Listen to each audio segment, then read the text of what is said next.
కొంతమంది వాళ్ళకి health issues రాగానే సెల్ఫ్ మెడికేషన్ వెళ్ళిపోతుంటారు. అంటే ఏ డాక్టర్ని అప్రోచ్ అవ్వకుండా వాళ్ళంతటి వాళ్ళే నాకు ఫలానా వ్యాధి వచ్చిందని వాళ్ళంతటి వాళ్ళు నిర్ధారించేసుకుని వాళ్ళే ట్రీట్మెంట్ మొదలు పెట్టేసుకుంటారు అనమాట. అంటే మందులు వాడడం మొదలు పెడతారు. మరికొంతమంది ఏం చేస్తుంటారంటే మెడికల్ షాప్ వాళ్ళు వెళ్ళి ఆ మెడికల్ షాప్ ఓనర్స్ అమ్మేవాడిని వాళ్ళని అడుగుతుంటారు, నాకు ఈ జబ్బు ఉంది, ఈ ప్రాబ్లం ఉంది అంటే వాళ్ళు ఏది మెడిసిన్ చెప్తారు, లేదా మెడిసిన్స్ అమ్ముతారు, అది తీసుకుని వాడడం మొదలు పెడుతుంటారు. మరికొంతమంది నాన్ క్వాలిఫైడ్ డాక్టర్స్, అంటే కొంతమంది ఎటువంటి క్వాలిఫికేషన్ లేకపోయినా అనుభవం మీద ట్రీట్మెంట్ తీస్తుంటారు. కొంతమంది వాళ్ళు డిక్లేర్ చేసేసుకుని డాక్టర్స్ అని చెప్పేసుకుని వాళ్ళ దగ్గరికి వెళ్తుంటారు, వాళ్ళే మెడిసిన్స్ ఇంజెక్షన్స్ ఇస్తుంటారు, వాడుతుంటారు. ఇవన్నీ చాలా ప్రమాదకరమైన ట్రెండ్స్ ఇవి. మనకు ఒక హెల్త్ ఇష్యూ కానీ ఒక ప్రాబ్లం వచ్చినప్పుడు ఒక క్వాలిఫైడ్ డాక్టర్ దగ్గరికి వెళ్ళి ఆయన అప్రోచ్ అయ్యి ఆయన వ్యాధి నిర్ధారణ చేసిన తర్వాత మెడిసిన్స్ ఆయన ఇస్తాడు, లేదా ట్రీట్మెంట్ ఆయన ఇస్తాడు, అది వాడడం కరెక్ట్ పద్ధతి. కొన్నిసార్లు మనం ఏంటంటే ఇంటర్నెట్ లో రీసెర్చ్ చేస్తాం, చేసేసి నాకు ఈ జబ్బు ఉంది, ఈ లక్షణాలు ఉన్నాయి, ఇదే కదా అని అనుకుంటుంటాం. అది దాన్ని బట్టి కూడా మనం నిర్ధారణకు వచ్చేస్తాం అనమాట. మనం ఏదో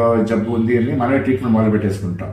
ఇది కూడా ప్రమాదకరమైన ట్రెండ్. ఇప్పుడు ఇంటర్నెట్ లో రీసెర్చ్ చేసి మనకి ఫలానా వ్యాధి ఉంది అనేది తెలుసుకోవడం, డాక్టర్ గారు ఎటువంటి ట్రీట్మెంట్ ఇస్తారు, ఎటువంటి ట్రీట్మెంట్ అవైలబుల్ ఉన్నాయని చెప్పేసి తెలుసుకోవడం అంతా మంచి పద్ధతే. ఆ నాలెడ్జ్ ఉండడం మంచిదే. ఎందుకంటే మనకి డాక్టర్ గారు కరెక్ట్ ఇస్తున్నా లేదా మనకు ఒక అవగాహన ఉంటుంది. మనకి ఎప్పుడైనా హెల్త్ ఇష్యూస్ ఇచ్చినప్పుడు ఒక మంచి క్వాలిఫైడ్ డాక్టర్ దగ్గరికి వెళ్ళి ఆయన వ్యాధి నిర్ధారణ చేసిన తర్వాత ట్రీట్మెంట్ తీసుకోవడం అనేది కరెక్ట్ పద్ధతి. డాక్టర్ గారు మనకు కొన్నిసార్లు ఏంటంటే యాంటీబయాటిక్స్ ఇస్తుంటారు అనమాట.